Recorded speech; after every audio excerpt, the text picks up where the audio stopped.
This podcast contains depictions of violence and abuse perpetrated against children, including sexual abuse and rape, as well as suicide, institutional racism, intergenerational trauma, and a bit of swearing. But there's also friendship, love, inappropriate puns, and general skullduggery. The survivors of Lake Alice want their stories to be heard, but do take care when and where you listen. Stuff Podcasts.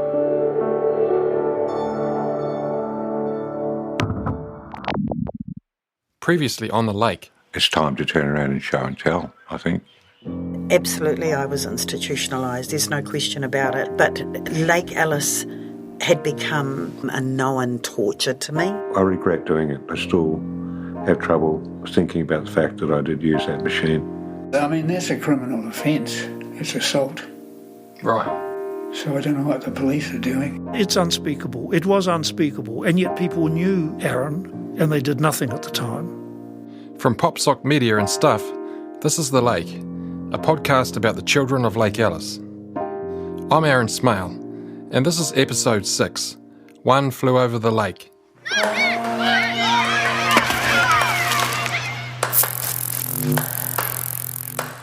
Memory is a fickle thing.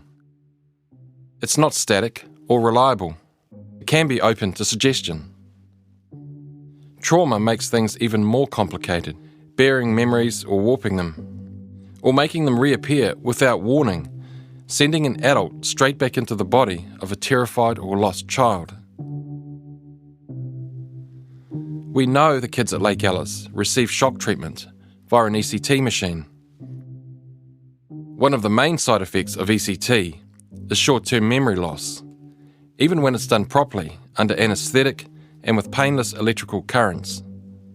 But when you increase the charge, mess around with the position of electrodes, or give people shocks more often, you can start to impact long-term memory. So the kids of Lake Alice have a complicated relationship with their memories. Fortunately, memories aren't the only source of information about Lake Alice. There's also documents. These records can corroborate uncertain memories and prove that people aren't crazy. They're telling the truth.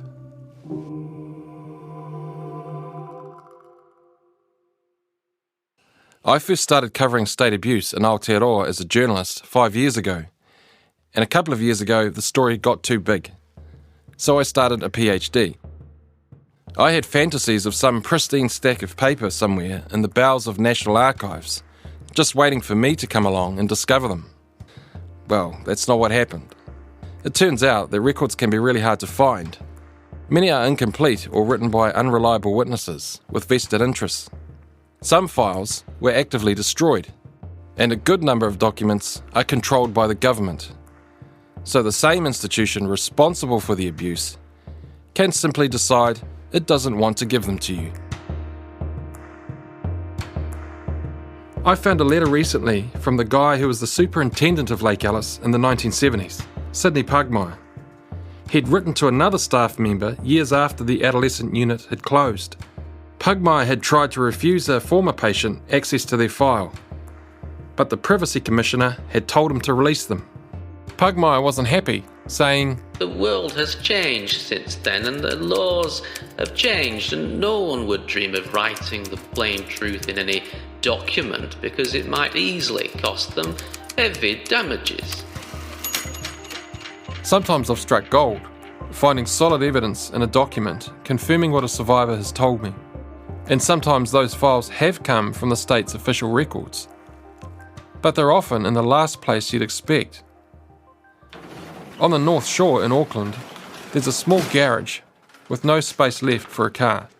Instead, this garage houses documents.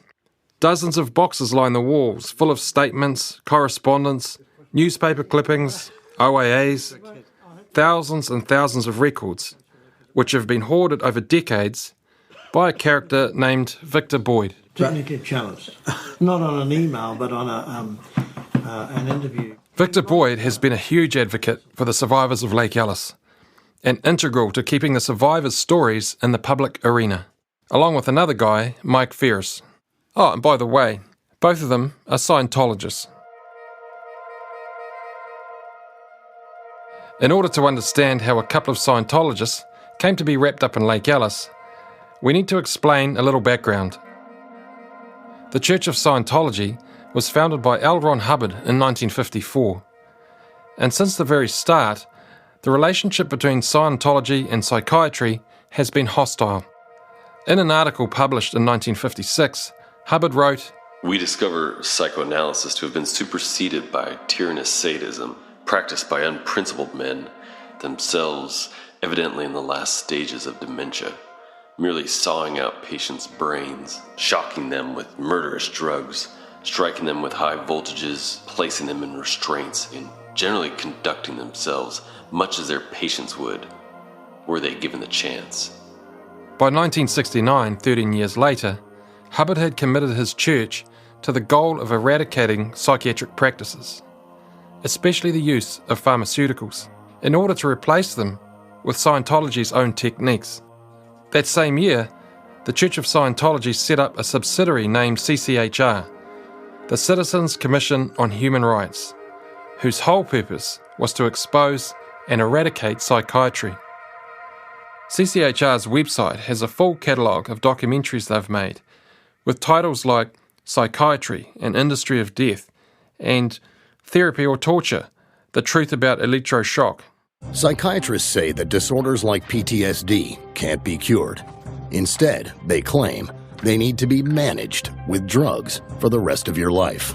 They gave me 28 shock treatments and literally raped my soul. Does ECT cause death? Yes, it does. There is hope, and it doesn't involve psychiatric treatment. Now, views on Scientology tend to be quite polarised.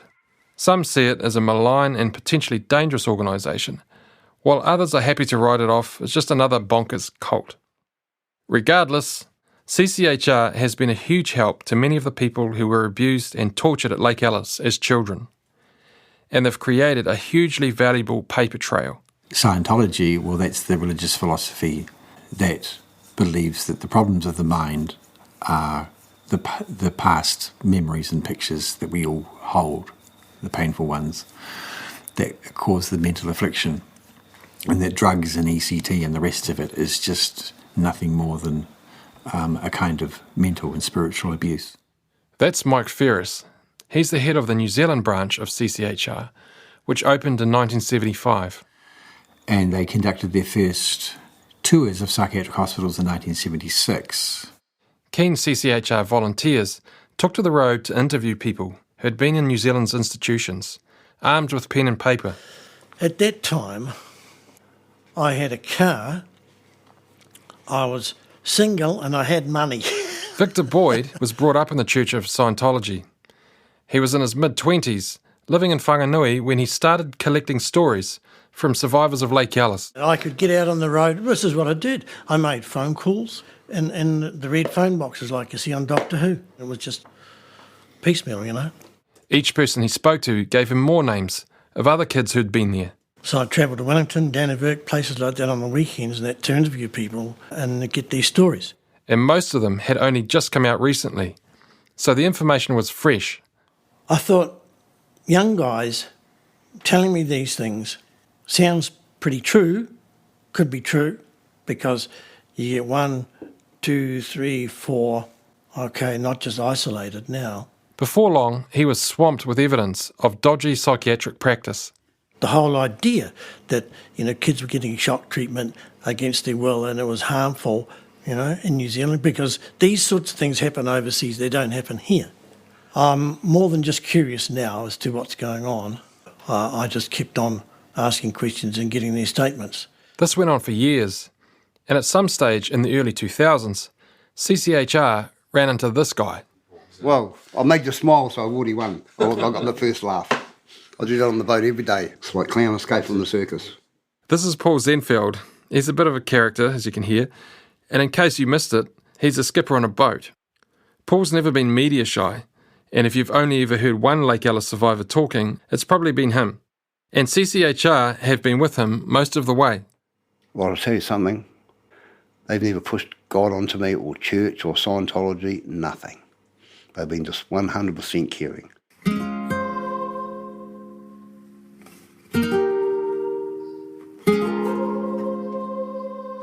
Paul was admitted to Lake Alice by his mother in March 1974 when he was 13, and he never forgave her for it. He spent 2 years at Lake Alice in 5 separate stints. Paul was a chronic bedwetter, which head psychiatrist Dr. Selwyn Leeks thought was psychological and best solved by aversion therapy. There was not many things that he did say, but it was, we're going to teach a lesson for wetting the bed. We're going to change your way of thinking. It didn't work though, and Paul found out later that the bedwetting was actually a medical issue. During his time at Lake Alice, Paul was given formaldehyde injections and shocks as punishment a lot, for things like throwing an apple or trying to suck water up a vacuum cleaner, pillow fighting and running away. At various times, Paul was shocked on the head, knees and testicles. Every Friday there was a group in the morning. It's like going to AA meeting, I guess. You can either talk or you can't, or you don't want to. And then trying to dig information out of you. Well, I just, because I was stubborn, I didn't talk. So they dragged me upstairs, and it was my first session at ECT. So it was horrible. When he was 15, Paul got let out for good. Eventually he went to Australia to start afresh, but he got into trouble and was deported. Back in New Zealand, he stayed at a Salvation Army emergency accommodation, and they found him a job packing fish with Sea Lord. I kept asking, where does all this fish come from, to one of the crew. And he must have told the skipper, and the skipper come and told my boss I was working for, I want him. Good, strong, young, working fella. I was with him for 3.5 years. That was the start of my fishing career, and forget about what happened at Lake Alice. These days, Paul takes people out fishing on chartered boats. He dealt with what happened to him by getting on with things and nearly managed to put the institution behind him. He had a couple of kids and he was doing okay in the real world. Then one day, in 2001, he was watching the news. A story came on about a class action suit where Lake Alice survivors were claiming compensation from the government. And I rang Grant Cameron because I was hearing it on the news. They hadn't been paid out, but they're going to be paid out. I wasn't thinking of the money, I was just, well, I should be part of that. Paul wanted in. But I was too late for the first round. So he joined a second round of claimants. Somewhere along the way, Paul found out that people in the first group had to pay up to $40,000 in legal fees. That's why so many had ended up with so little. Paul wasn't having it, so he took the government to court. They wanted me to just go away and shut up and drop the charges that I had in court. But the Crown lost the case, and Paul won back his legal fees. I achieved what I wanted to do, and that was prove a point. On the day of this interview, Paul is dressed in a suit. He shows me a CV he's put together, which lists every action he's ever taken regarding Lake Alice. Every action that I've done and my little wins throughout, they have all been warned, and they didn't heed my warning. And behind me, there's millions of dollars worth of damage that they're paying for, and I hope they realise they can't go on. It's got to stop. At this point in the story, we need to bring someone else back. You might remember Kevin Banks. He's the kid who was booted out of Lake Alice to work in the cigarette factory and ended up homeless, taken in by a bus driver. Kevin made complaints with the police and the medical council, but nothing really happened. Kevin moved on, got married and had a couple of kids, but Lake Alice tends to follow you around. In the late 90s, Kevin was at home in Melbourne watching TV with his wife Jennifer when a documentary came on about the Russians using aversion therapy on prisoners. And then once I saw this thing on TV, I thought, fuck it, I've got to do something about this. I can't just let this go. Kevin decided it was time to confront Dr. Selwyn Leeks, so he set about tracking him down. I rang America, I rang England, I rang everywhere practically to try and find out if he was working there. I rang up Lake Alice Hospital, it was still open at that time. he said to leave Selwyn Leeks alone. He'd been hounded enough. And I just said, I want to know where he is, that's all. I'm not going to touch him. I just want to know where he is. In the end, Kevin found him by picking up the phone book at his home in Melbourne. And, of course, Dr. Selwyn Leeks was residing in Cheltenham, and I was staying just a suburb away from him. So it was a stone's throw away, practically. I'd been around the corner from him for quite some time, which was the last place that I thought that it would be. And Dr. Leeks was still practicing as a psychiatrist. So Kevin went to see him, determined to confront his demons and rebuild some confidence. Remember, Kevin had been at Lake Alice for a long time. By the time he was booted out, he was fully institutionalised. Years later, face to face with his tormentor, Kevin felt his resolve crumbling, and it didn't take long for Leeks to turn the tables and reassert the old doctor-patient relationship. Instead of a confession from Leeks, Kevin walked away with a fresh diagnosis and a prescription for psychiatric drugs. Yeah, he tried to put me on Rohypnol, which is a drug that I found out later on was a date rape drug. Rohypnol is about 10 times stronger than Valium. And I did take them for a while, and then I became addicted to them very fast. They made me feel invincible. Kevin's mission to take Leeks down was temporarily halted, but eventually his resolve returned. After I'd found him and started seeing him for a little bit, I started seeing that this guy hadn't changed at all. And it was just very much, he said he wouldn't do things that he used to do again, but I could still see the same person. And then I decided I'm going to do something about him. You might be wondering how Leeks had been able to set up in Australia after everything that had happened back in New Zealand. But Australia probably didn't know anything about it. There was no Google, so it's unlikely they saw any New Zealand news stories. Leeks had no criminal convictions. The New Zealand Medical Council wasn't in a hurry to investigate Dr. Leeks. Instead, we now know they actually gave Leeks a certificate of good standing. In 1999, when the lawsuit against the government was happening, Leeks was deregistered back in New Zealand, and the Australian media started to poke around. But still nothing happened. Dr. Leeks kept on practicing, and Kevin wanted to change that. All along, what I was really doing is trying to catch him out. Just trying to catch him out and put him before another board. Have him deregistered. He cannot stay a doctor after what he's done. And this is when Kevin and the skipper Paul Zenfeld decided to team up and take Dr. Leeks down. So we both made phone calls to the Victoria Medical Board to find out who the hell Dr. Leeks was working for and wreck his income. So I made 3 phone calls, I think Kevin made 2. And this was over a period of like 6 months. And I said, how can you assure that the New Australian people are safe from a monster like that after what he's done in Lake Alice? And he's right. They weren't safe at all.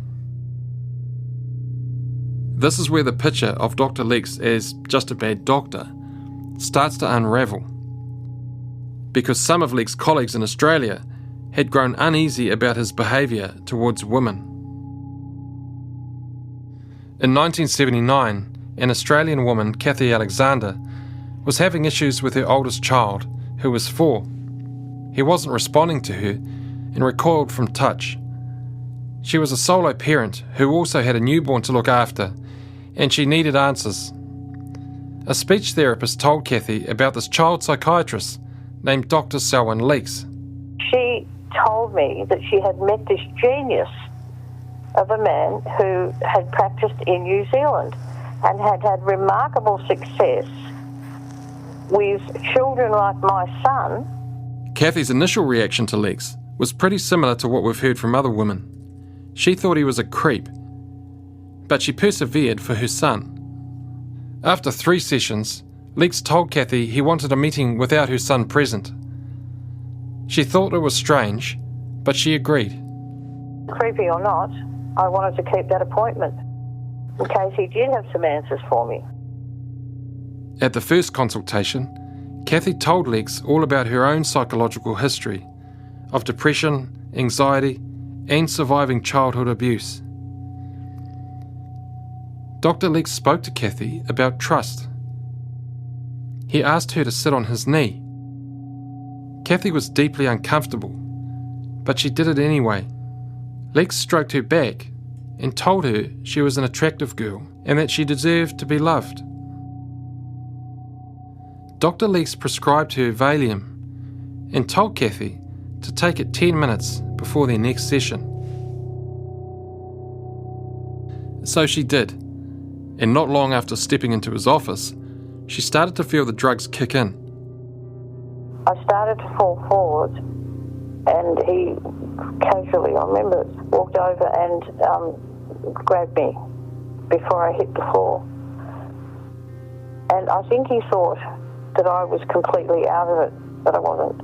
As she lost consciousness, Kathy says Leeks assaulted her. He was kissing my neck and stroking my hair, and he had his hand down my dress. And while he was doing this, he talked to her about the kids at Lake Alice. And he was saying that he had had this terrible time in New Zealand and that he had been persecuted over there. And I'm pretty sure he thought he was talking to somebody who was asleep. And I was listening.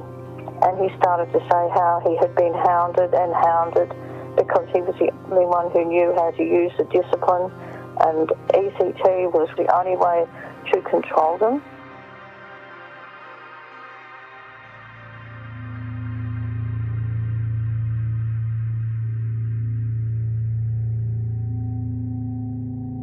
While there was a part of Kathy that knew this wasn't right, Leeks convinced her to come back again.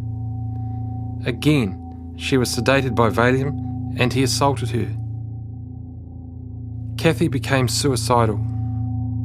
Eventually, Kathy reported Leeks to the Medical Board of Victoria. I don't think they believed me.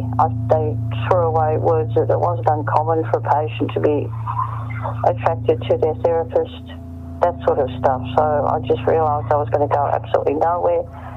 I did report it to the police at the time, and they didn't take any action either, not anything. Both the medical board and the police declined to take further action. In 2002, over 20 years later, Kathy was reading the Age newspaper. An article jumped out at her about a shock doc called Selwyn Leeks. And it said, "Shock doc at it again." He was still practising, and when I realised that he could still be hurting children, I decided to go to a law firm and take out a civil case. In 2004, Kathy filed a civil suit against Dr. Selwyn Leeks for sexual assault. If you took the option of skipping episode 4, you'll have missed one other story that's important here. But that's okay, we can fill you in. Her name is Sharon Collis, and she was sent to Lake Alice at the age of 14, where she experienced something similar to Kathy. It started with Dr. Leeks giving her what he and the nurses called a truth serum. The nurses took me down to a side room in our villa, and they tied me onto the bed. And they went out, and Dr. Leeks come in and gave me an injection in my arm. And I woke up with my clothes in that disarrayed. I just asked what the fuck you were doing, and he put me back to sleep. That happened a few times out there. That I'd wake up and know that he'd done something to me, just the way I felt. I was tender, sore, and had a discharge. I remember telling one of the nurses that he was doing something to me, and she didn't believe me, told me that I was lying. Sharon was convinced that Leeks was raping her. Nothing else made sense. She told her mother, her friend, she later told her boyfriend, but she had no proof. Sharon went on to have 6 kids of her own and struggled with a string of abusive relationships, as well as substance addiction. In 1999, Sharon joined the first wave of survivors for the class action lawsuit against the government. Her statement included allegations of rape. In 2002, she told the police, but they said there wasn't enough evidence to press charges against Leeks. Over in Australia, Kathy didn't go to court until 2006, and that is when Sharon first heard Kathy's story. And what she said was similar to what had happened to me. So, I got validation, okay, it did happen to me, I didn't imagine it. He did the same things to her.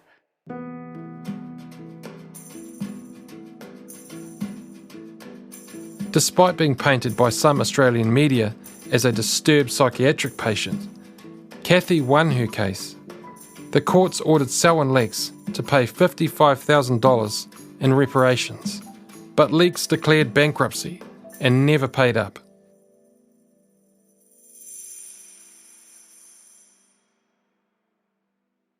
Leeks was actually pretty good at slipping the noose like this, and he was about to get another chance at it. While the Medical Practitioners Board of Victoria declined to take action on Kathy's complaint, they did kick off another investigation into Leeks' practice in response to a complaint by Kevin. You remember Kevin, the ex-patient who'd gone to confront Leeks and ended up medicated by him. But then the day before the Victoria hearing, Selwyn Leeks, aged 77, announced his retirement and promised to stop his medical practice. And they go, well, now the community's protected from this man, he's never going to practice again.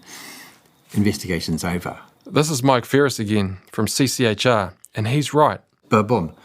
Closed. The investigation didn't go any further. To us, it sends a loud and clear message to other practitioners that if you really have been up to some bad shit, you can always just resign.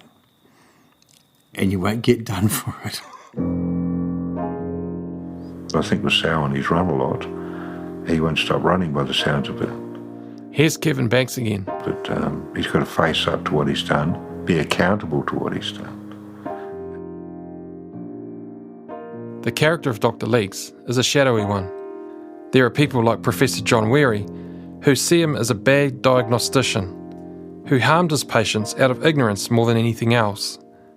Others believe he was a sadist who got off on inflicting pain on frightened, vulnerable children.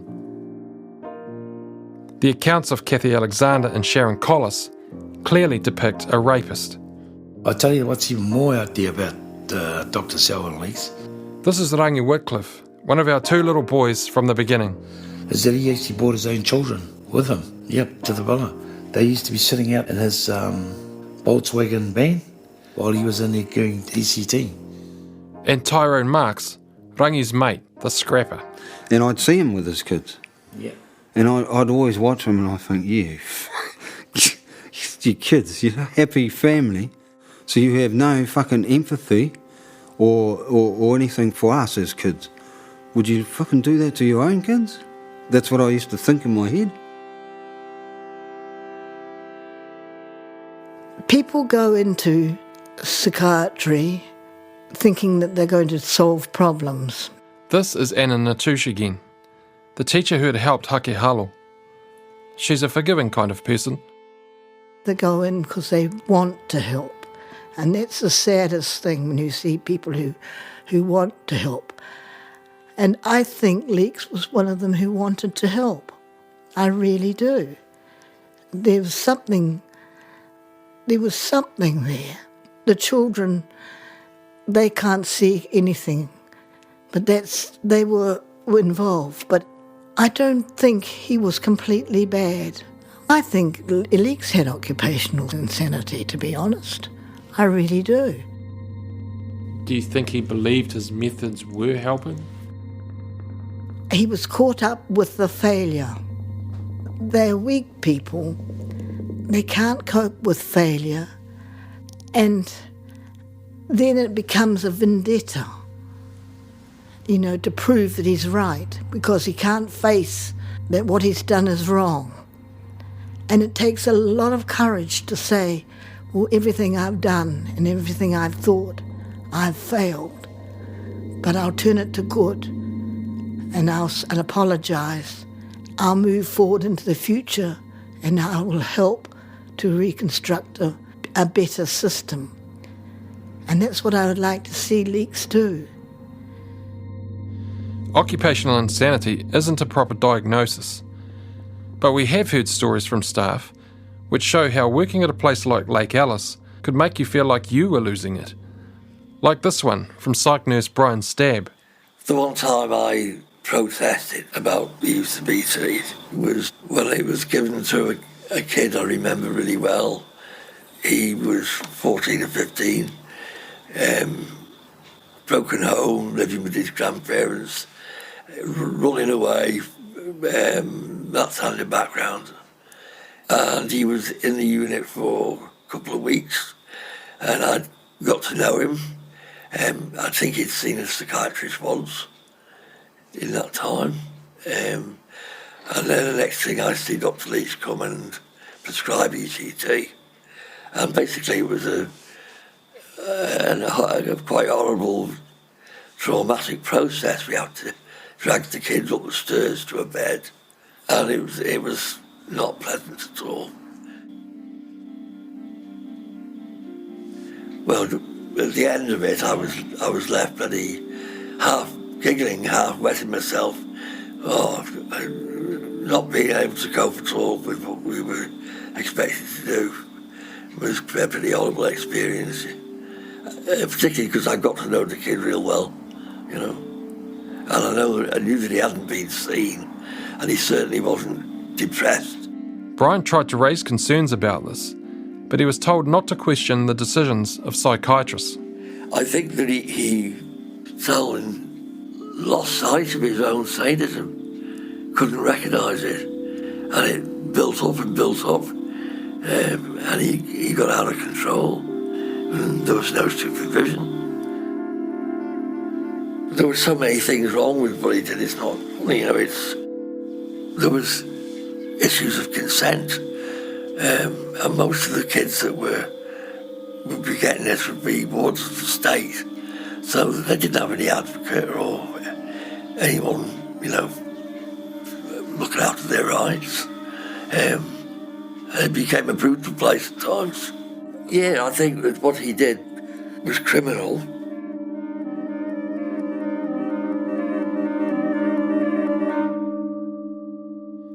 Because he's always managed to slip the noose, the closest that Dr. Leeks has come to being held accountable is by the media. But he hasn't done many interviews over the years. Only one officially, in 1976. The rest have been ambushes. A lot of those ambushes were because of Kevin Banks. In 1999, Kevin called the Melbourne newspaper The Age, and they put their senior investigator on the case. He flew to New Zealand and confirmed everything Kevin had told him about Leeks, which led to a major article. There were more stories off the back of that one. Then in 2001, New Zealand's TV3 channel got Kevin to go to Leeks' offices and ask some questions with a hidden camera in his shirt. I was quite nervous. It comes out in my voice. I heard my playback on that video, and it was quite apparent. I was very nervous of him, and he's just so calm about everything. Actually, Leeks looks a little nervous himself. He's still softly spoken and measured in his words, but he's got one arm over his chest and another hand on his chin.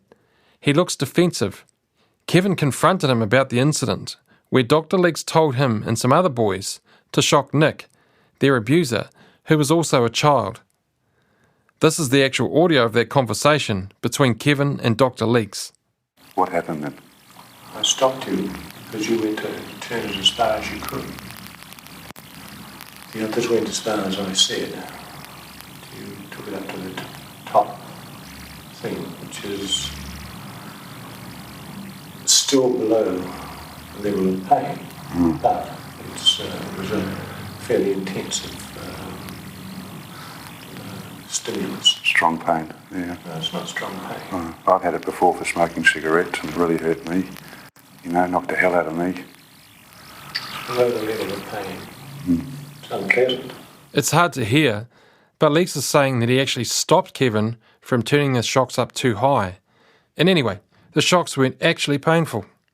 I know a few kids who'd disagree with that. In the footage that does exist, Leeks never gets aggressive around reporters. He almost looks bored and even slightly amused by it all, as if we've all been sucked in by the survivors. As Anna Natush pointed out, Leeks was someone who would not admit to wrongdoing or mistakes. The most significant interview that Leeks has ever given wasn't really an interview. TVNZ reporter Ian Sinclair and his producer were trying to convince him to come on their show, but they had a hidden camera, and to their surprise, they were invited in by Dr. Leeks when they knocked at his door. This was in 2007, when Leeks was nearly 80. We can't use that audio, but I've heard it. Dr. Leeks tells Sinclair, what was seen as treatment then may not be seen as treatment now. And then Dr. Leeks says that his lawyers have advised him not to talk to journalists because he doesn't come across very favourably on camera, so they never got an official interview. And as Sinclair was leaving after nearly an hour together, Leeks told him that some of the children at Lake Alice had big imaginations, and that the other common factor was that they had all spoken to CCHR, the Scientologists, implying that the stories had been planted there by them. Dr. Selwyn Leeks is actually still alive. Well, as of October 2021 anyway. He's 92 years old and still living in Australia. We contacted him via his lawyer, but we've received no reply. Lake Alice has come to occupy a strange place in New Zealand's collective memory. Some people have never heard of it. Others have a vague idea what happened. Hake Halo's story was turned into a macabre dance show by Whanganui High School a few years ago, and there's no shortage of amateur detectives collecting its stories. There's the one about how when it was shut down in 1999, the local junkies came in and cleaned out the drug cabinets, which were left full. Or there's the time in 2006 when the army used the place as a training camp and they found medical files strewn all over the place. There's also the rumours, like the one about a politician's intellectually disabled sister who was there in the 70s. Some people believe she was buried there in an unmarked grave. Psychics have reported feeling spirits roaming around the place. And then there's the story about the CIA's MKUltra program. MKUltra was a top-secret CIA project involving hundreds of covert experiments in the 1950s and 60s. The experiments were done through 89 institutions around North America on people who hadn't even consented. The experiments used LSD and other drugs for the purposes of mind control, information gathering, and psychological torture. The most notorious of these experiments took place at McGill University in Canada under a doctor named Ewan Cameron. Well, you're speaking to somebody who was part of the deep sleep clinic at McGill University in Montreal. This is Professor John Weary again. He studied at McGill in the early 1960s while this was happening. In deep sleep therapy, patients were kept unconscious with the use of drugs for days or even weeks at a time. It was first tried at the turn of the 19th century, but then it was popularised in the 1920s and then picked up and promoted by psychiatrists in the 1950s and 60s, including by Ewan Cameron at McGill. It was a noble experiment, but it required far more development to see whether it had any role. But the notion itself isn't silly. Well, that's debatable. It was never proved to work. Nevertheless, the ideas that sprung up in places like McGill University were exported throughout the Western world. Deep sleep therapy was used in Australia at a hospital named Chelmsford in the early 1960s to late 70s. It was a disaster. At least 24 people died during the treatment, and 2 others suffered brain damage. A further 19 people who underwent the treatment went on to commit suicide in the year following. The doctor in charge of Chelmsford, Harry Bailey, tried to cover it up by altering death certificates. Half of those who died were under the age of 40, and one of them was a 14-year-old boy. So, back to Lake Alice. Remember in episode 2, when 11-year-old Tyrone woke up groggy in a ward full of sleeping people, with Leeks going around with his machine, shocking people. Lying there and watching a whole ward full of people, lying there and individually Leeks and his crew going from bed to bed. But what I didn't realise is that until I've read these notes, that was that was continuous over a number of days. And it definitely shows that they were experimenting on me. We already know that deep sleep therapy was happening in New Zealand, at Cherry Farm in Dunedin, as well as a number of other institutions throughout the country. But now it seems obvious that it was also being carried out by Dr. Selwyn Leeks at Lake Alice, on children. And in Tyrone's case, on a child who was still recovering from the serious injuries of being run over by a car.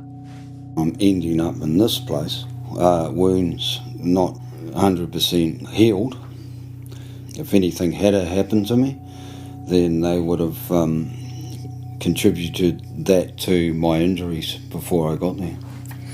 Because the amount of drugs and stuff that they were giving me alone could have caused me to have a heart attack or die, let alone electrocution.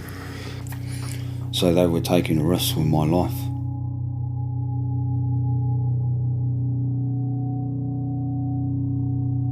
It's easy to look into the past and judge what people were doing by today's standards. Many of the psychological experiments that happened in the past would never happen now, like Stanley Milgram's famous experiments in 1961, where participants gave shocks to strangers under the orders of an authority figure, and the Stanford prison experiments, where people were sent into a mock prison and assigned roles as either guards or prisoners.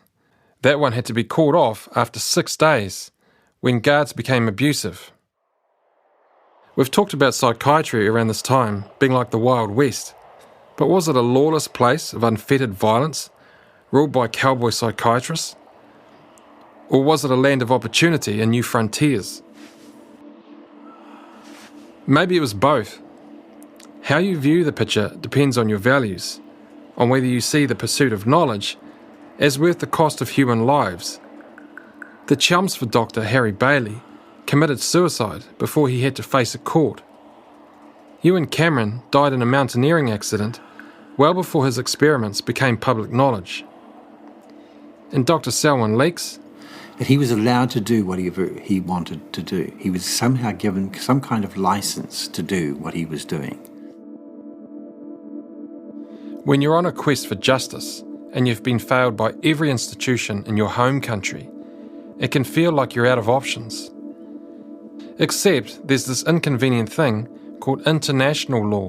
When you take a case to the United Nations, you don't just take a case to the United Nations. I mean, it's not just something you do every day. This is Mike Ferris again from CCHR. You have to show that you've exhausted all the remedies in the country of whatever it is that you're alleging. So we're alleging torture. It wasn't actually Mike involved at this time, but a guy called Steve Green, the previous head of CCHR. And he was teamed up with the skipper, Paul Zenfeld.